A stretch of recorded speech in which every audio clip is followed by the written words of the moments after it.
সংগ্রামী বন্ধুগণ, আপনারা লক্ষ্য করেছেন বৈষম্য বিরোধী ছাত্র আন্দোলনের নামে যে আন্দোলন শুরু হয়েছিল, সেই আন্দোলন আসলে সাধারণ ছাত্রছাত্রীর ছিল না। একটি ষড়যন্ত্রের অংশ হিসাবে বাংলাদেশের সেনাবাহিনীর একটি অংশের সহযোগিতায় দেশরত্ন শেখ হাসিনাকে দেশ ছাড়তে বাধ্য করা হয়েছে। শেখ হাসিনার অপরাধ কোথায়? তিনি বাংলাদেশের 14 লক্ষ গৃহহীন মানুষকে থাকার জন্য পাকা ঘর করে দিয়েছেন, স্থায়ী জায়গা দিয়েছেন।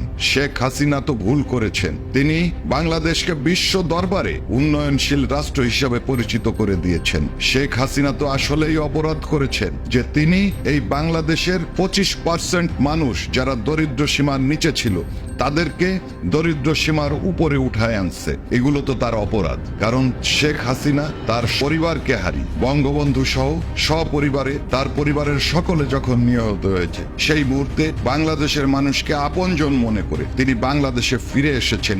বাংলাদেশের মানুষের ভাগ্য উন্নয়নের জন্য সর্বোচ্চ চেষ্টা করেছেন, এটাই তার অপরাধ। আজকে আমি বাংলাদেশের সাধারণ মানুষকে একটা কথা বলতে চাই, আপনারা আপনাদের বিবেকের মুখোমুখি হন। শেখ হাসিনা যদি এই দেশের উন্নয়ন করে থাকে, তাহলে শেখ হাসিনাকে সসম্মানে দেশে ফিরিয়ে আনার জন্য আপনারা অন্তপক্ষে আপনাদের বাড়িতে বসে আপনারা শপথ গ্রহণ করুন। ওই বাড়ির কয়জন থেকেই শপথ গ্রহণ শুরু হোক, এবং সেই শপথের গুণে আমরা অবশ্যই দ্রুত শেখ হাসিনাকে সসম্মানে দেশে ফিরিয়ে আনবো ইনশাল্লাহ। বাংলাদেশ আওয়ামী লীগ 5 তারিখের পরে আবারও যখন ঘুরে দাঁড়িয়েছে, শেখ হাসিনাকে বল প্রয়োগে বিদেশে যেতে বাধ্য করার প্রতিবাদে বাংলাদেশের বিভিন্ন জেলায়, বিভিন্ন উপজেলায় যে প্রতিবাদ মুখর হয়েছে, সেই খবরগুলো আজকে আমাদের মিডিয়ায় আসছে না।